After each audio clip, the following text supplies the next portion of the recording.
He almost dismissed the strange detail as triviality. It was subtle, seemingly innocuous. But work called him away, and he left Susan, his wife, with his usual meticulously detailed itinerary.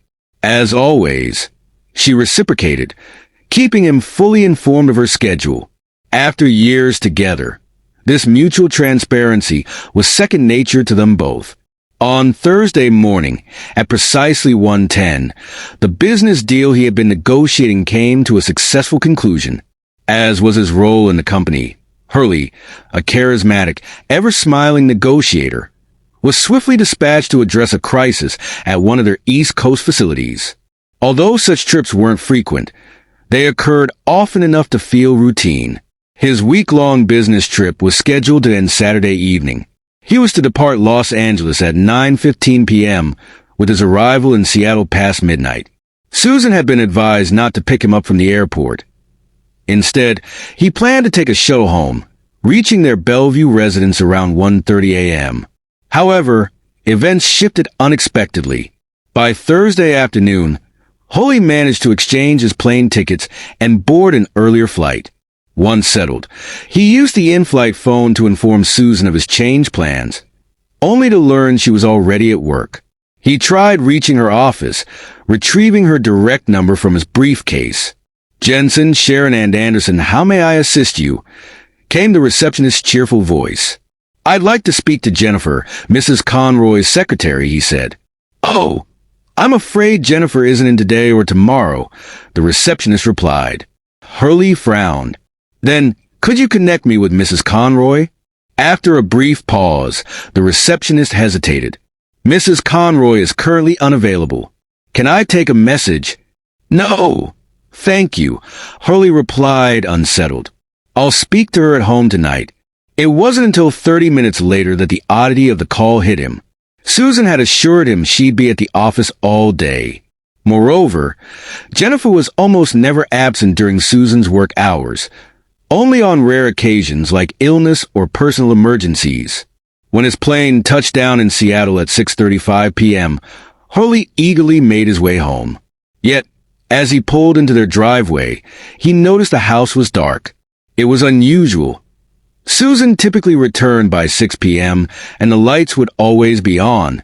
By 8 p.m., with Susan still absent, Hurley prepared himself a simple grilled cheese sandwich for dinner. Concern gnawed at him as he sat in front of the television, waiting anxiously. He attempted calling her cell, but it went straight to voicemail. His mind raced, wondering if something had happened to her. However, he reasoned that in the event of an emergency, someone would have contacted him. At 9:20 p.m., his phone finally rang.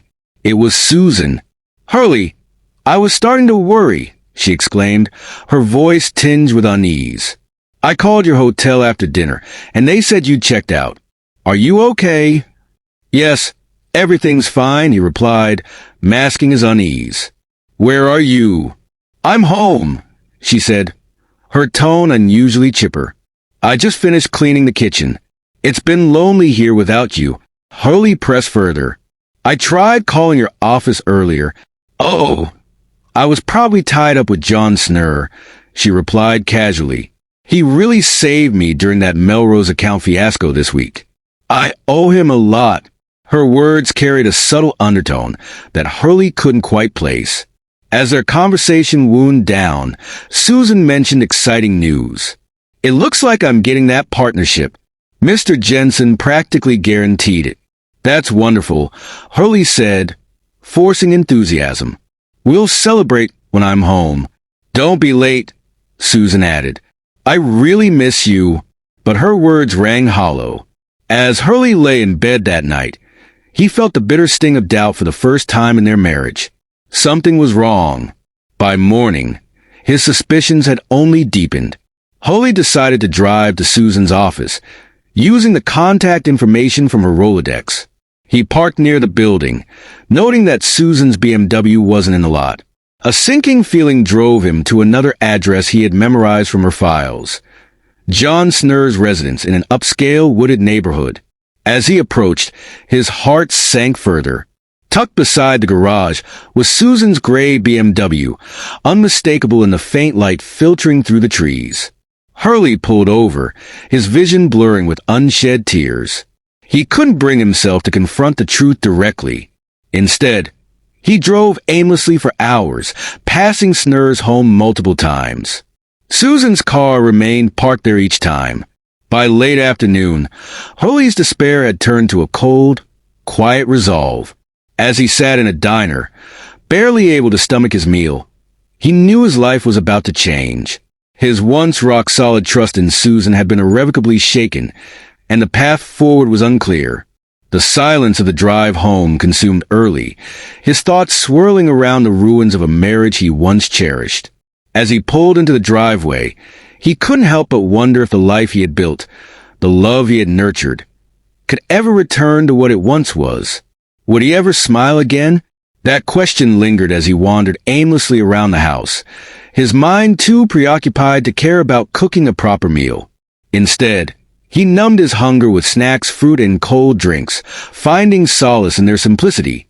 At 9:45, just as he was preparing for bed, his phone buzzed. It was Susan. Her voice, though warm, carried an unmistakable weight as she mentioned how empty and vast their bed felt without him. Hurley grumbled, deflecting her attempt at conversation. "You don't know how lonely a bed like that can feel," he muttered, his tone laced with exhaustion and bitterness. Sensing her confusion, he brushed it off, claiming it was just an acknowledgement of her loneliness. But as the call ended, he couldn't stop himself from confessing, "I love you more than my own life," before disconnecting. Sleep eluded him that night. Tossing and turning, he wrestled with questions he couldn't answer. Did Susan truly love him? Was there something she needed from him that he had failed to provide? Could their fractured bond be repaired? Or was it already too late? When he finally drifted into a restless sleep, it was nearly dawn.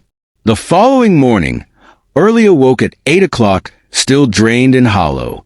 Sitting in his dimly lit living room, the shades drawn tight, he heard the hum of Susan's car pulling into the garage. He watched from his chair as she entered the house, her presence filling the space with an unsettling mix of familiarity and distance. She was dressed impeccably, wearing a sleeveless red blouse with 2 buttons undone at the top and a flowing wraparound skirt. Her slender neck shimmered with the necklace he had gifted her on their 3rd anniversary, a bittersweet reminder of happier times. She looked radiant, revitalized even, as though she had shed the burdens weighing on him. Susan moved toward the kitchen, but she froze as her eyes landed on the mess he had left behind. Unwashed breakfast dishes, glasses scattered from the previous night, and a teapot warming on the stove. Her gaze darted nervously around the room as she stepped cautiously, her movements deliberate, as if the disorder had unsettled her more deeply than it should have. Placing her overnight bag on a chair, she picked up the fireplace poker and spun around, startled, when she noticed Hurley seated in the corner of the room. "Oh my goodness, you scared me," she exclaimed, her voice trembling. "When did you get back?" "Just a couple of days ago," he replied flatly, his voice devoid of its usual energy. Susan sank into the chair across from him, her composure faltering. "Why didn't you call? Where have you been staying?" Her voice wavered with a mixture of concern and frustration. "I was right here," Hurley replied. "When you called, I was in that big, empty bed you always talk about." Susan's breath caught in her throat. She looked away, her fingers twisting nervously in her lap. "I love you," she whispered. "Please try to understand. It wasn't about us. It had nothing to do with my love for you." "That makes no sense," Hurley replied, his voice still lifeless. "How could cheating on me have nothing to do with us? You broke your vows." Tears streamed down Susan's face as she tried to explain. "It wasn't like that. It was something I felt I had to do. He helped me, he helped us, when we were at our lowest. I owed him, Hurley." "Owed him what?" Hurley asked, his voice finally tinged with emotion. "Enough to destroy what we built together? Enough to betray me?" Susan shook her head furiously. No, it wasn't like that. He's an honorable man. He never asked for anything in return. I felt I had to show my gratitude. So, since he didn't ask, you volunteered? Early's words cut through the air like a knife. Susan looked at him, her expression pleading. You're making it sound so dirty, so sordid. It wasn't. It was beautiful? Early interrupted, his voice breaking. Is that what it was to you? The silence stretched between them, heavy and oppressive. Finally, Early spoke again, his tone low and trembling. Do you remember when we promised each other we'd always be each other's? That no matter what, we'd belong together. Susan nodded, fresh tears spilling down her cheeks. Then tell me, Early continued, why didn't that promise mean enough to stop you? Why wasn't I enough? The only response was the sound of Susan's quiet sobs, echoing through the room as Early turned away, the weight of their shattered trust settling like a stone in his chest. First story, the fractured trust. Susan and Early's marriage seemed unshakable, a union forged in love and understanding. But one moment of betrayal shattered that foundation. Sitting in their once cozy living room, Early's voice wavered as he confronted Susan's infidelity. You gave the one thing most sacred between us to another man, he murmured, pain dripping from every word. Susan wept, insisting, it didn't mean anything. I am still yours. But her words only deepened the wound. Early's trust, the bedrock of their relationship, lay in ruins. He spoke of the intimacy she had shared with another, acts meant to symbolize love and devotion, now cheapened. How can you say it has nothing to do with me? He questioned. You robbed me of pride, of trust.